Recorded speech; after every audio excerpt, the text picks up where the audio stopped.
High বন্ধুরা, কেমন আছেন সবাই? আশা করি ভালো আছেন। শেখ বাড়ির রান্নাবান্নায় আপনাদের স্বাগত জানাই। তো আজকে আপনাদের সামনে আবারও হাজির হয়েছে একটা নতুন রেসিপি নিয়ে।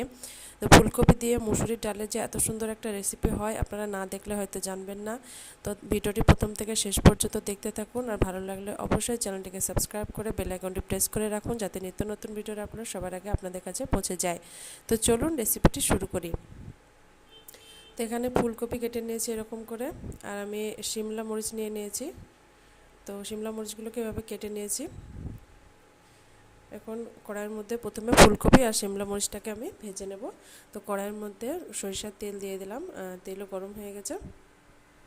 ফুলকপি আর শিমলা মরিচটা কড়াইয়ের মধ্যে দিয়ে দেব।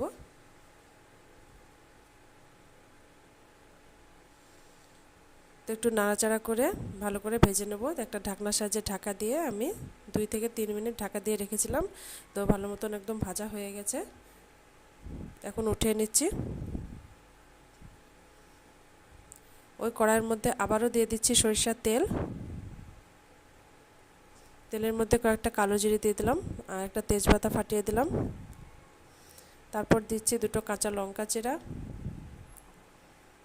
রসুন কুচি, পেঁয়াজ কুচি। সবগুলোকে একটু নাড়াচাড়া করে ভেজে নেব।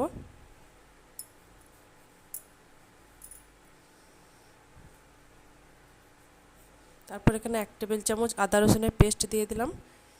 তো আদা রসুনের পেস্টটাকে পেঁয়াজের সঙ্গে ভালো করে একটু কষিয়ে নেব। ভালো করে কষিয়ে নিয়ে সামান্য একটু জল দিয়ে দিলাম, যেহেতু এখানে শুকনো মশলাগুলো অ্যাড হবে। তো আপনারা চাইলে কিন্তু শুকনো মশলাগুলোকে জলে গুলেও দিতে পারেন। তো আমি এখানে জল দিয়ে দিয়েছি, তাই শুকনোই দিয়ে দিচ্ছি। তো এখানে 1 টেবিল চামচ হলুদ গুঁড়ো, 1/2 টেবিল চামচ লঙ্কা গুঁড়ো, 1/2 টেবিল চামচ জিরে গুঁড়ো, 1/2 টেবিল চামচ ধনে গুঁড়ো দিয়ে দিলাম। আর সব কিছুকে ভালো মতন একটু কষিয়ে নিয়ে মুসুরির ডাল আমি এখানে ধুয়ে দিয়ে দিলাম। মুসুরির ডালটাকেও একটু ভালো মতন নাড়াচাড়া করে নিচ্ছি।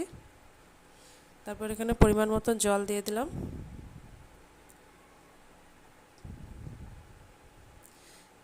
কয়েকটা মটরশুঁটি এখানে দিয়ে দিচ্ছি। একটা ঢাকনার সাহায্যে ঢাকা দিয়ে আমি ফুটে ওঠা পর্যন্ত অপেক্ষা করব। তো ঢাকনা উঠিয়ে দেখিয়ে দিচ্ছি ফুটে গেছে। এই পর্যায়ে আমরা ভেজে রাখা ফুলকপি আর শিমলা মরিচ দিয়ে দিচ্ছি, আর সবগুলোকে একটু ভালো মতো নাড়াচাড়া করে দিচ্ছি। আবারও ঢাকনা চাপা দিয়ে আমি 10 মিনিটের জন্য রান্না করে নেব। তো ফিরে আসলাম 10 মিনিট পর। দেখতে পাচ্ছেন অনেকটা কিন্তু রান্না হয়ে এসেছে। এই পর্যায়ে 2টো এলাচ গুঁড়ো করে আমি দিয়ে দিলাম। সব কিছুকে একটু ভালো মতো নাড়াচাড়া করব। তারপর এখানে লবণ দিয়ে দিচ্ছি। লবণটা কিন্তু একদম শেষের দিকে দিতে হবে। লবণ প্রথমে দিলে কিন্তু অনেক সময় ডাল সেদ্ধ হতে চায় না। তো লবণটা আমি একদম শেষে দিলাম। তো সবগুলোকে নাড়াচাড়া করে দিয়ে দেখিয়ে দিচ্ছি, কিন্তু সবজিগুলো ভালো মতো সেদ্ধ হয়ে গেছে। সব সবজি কিন্তু ভালো করে সেদ্ধ করে নিয়েছে একদম। এখন সামান্য একটু চিনি দিয়ে দিলাম। চিনিটা আপনারা চাইলে স্কিপ করতে পারেন, অনেকে কিন্তু চিনি পছন্দ করে না। তারপর গরম মশলা গুঁড়ো 1 চামচ গরম মশলা গুঁড়ো দিয়ে দিচ্ছি, আর সব কিছুকে আবারও ভালো মতো নাড়াচাড়া করে দিচ্ছি।